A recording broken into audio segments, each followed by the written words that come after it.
Could something as simple as increasing the dairy foods in your diet improve your bone health, reduce your risk of falls and fractures? Turns out it can, according to new research. A new study published in the British Medical Journal titled Effective Dietary Sources of Calcium and Protein on Hip Fractures and Falls in Older Adults in Residential Care, Cluster Randomized Controlled Trial. This was just recently published, and I gotta say, I really like this study for a number of reasons. But when it comes to bone health, and we actually have a whole guide at dietdoctor.com on bone health, when it comes to bone health, one thing that's been kind of promoted for decades is the importance of calcium. So much so that people are recommending calcium supplements on a regular basis, depending on your age, your gender, and your bone density, if you have that measured by your doctor. But yet the data on calcium supplementation in terms of preventing fractures, what we really care about, is really mixed and is certainly not conclusive that it helps. Now, how you measure bone health is interesting. You can measure, DEXA scans and what bone mineral density is. You can do bone biopsies, but that's even more complicated.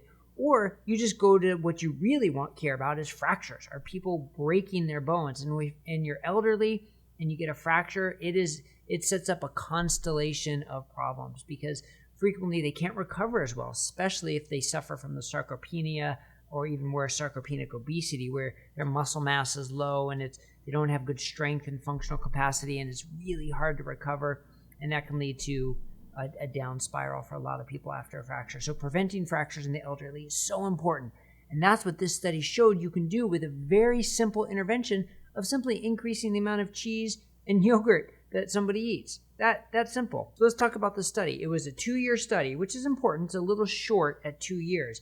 But turns out they didn't need much time to show some impressive benefits here. And what they did was, across Australia, there were 60 residential aged care facilities. So basically people who are elderly and in an assisted living type facility where they're getting all their meals at the facility. And that's important. I mean, it makes it such a really good controlled trial that you know what they're eating because you're providing them with their food anyway. And they randomized 30 and 30.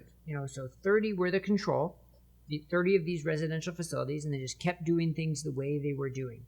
The other 30 had additional milk, yogurt, and cheese so that they were getting 562 milligrams of calcium per day more than the control group and 12 grams of protein per day more than the control group, so that this intervention group was eating 1.1 grams per kilogram of protein, whereas the control group was eating 0.9 grams of protein per kilogram of weight. Now, I said there were 60 facilities, 30 in the control, 30 in the intervention, which comprised over 7,000 individuals. So pretty good sample size for a randomized controlled trial. That's pretty impressive. And what they found at 2 years, there was a relative risk reduction of 33% for all types of fractures, with an absolute risk reduction of 1.5%, and a 46% risk reduction in hip fractures, with an absolute risk reduction of 1.1%, and an 11% relative risk reduction in falls.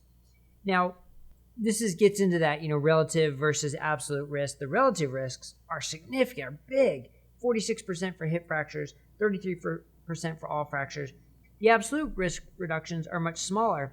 But now we're talking about, what's the cost of this intervention, right? Is it a drug with lots of side effects that's super expensive? Is it a really extreme dieting to do?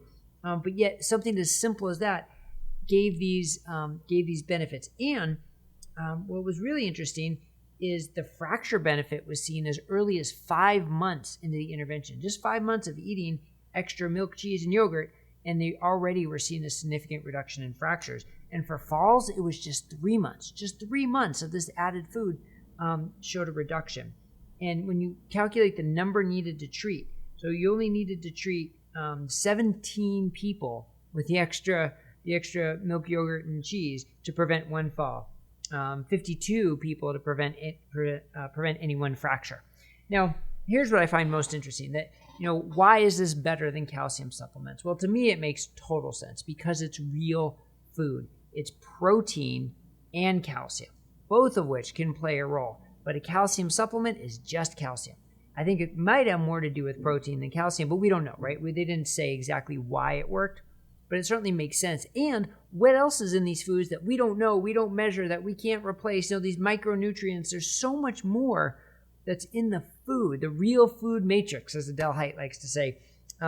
Real food is so much more important than supplements, and this trial really shows that. Now, interestingly, since we're talking about dairy, though, I do want to clarify they did not give butter or cream or ice cream, because those tend to be lower protein forms of dairy. So they wanted to focus on the higher protein forms of dairy. So they knew protein's important. So bottom line, if you're looking to improve bone health and reduce risk of fractures, eating more dairy, protein-containing dairy, is very important. Now, interesting, there was no difference in total mortality. So that's another important part to make. Who lived, who died at the 2 years was no different. My take on that is it was only a 2-year study. If someone breaks their hip now, it's not like they die the next day.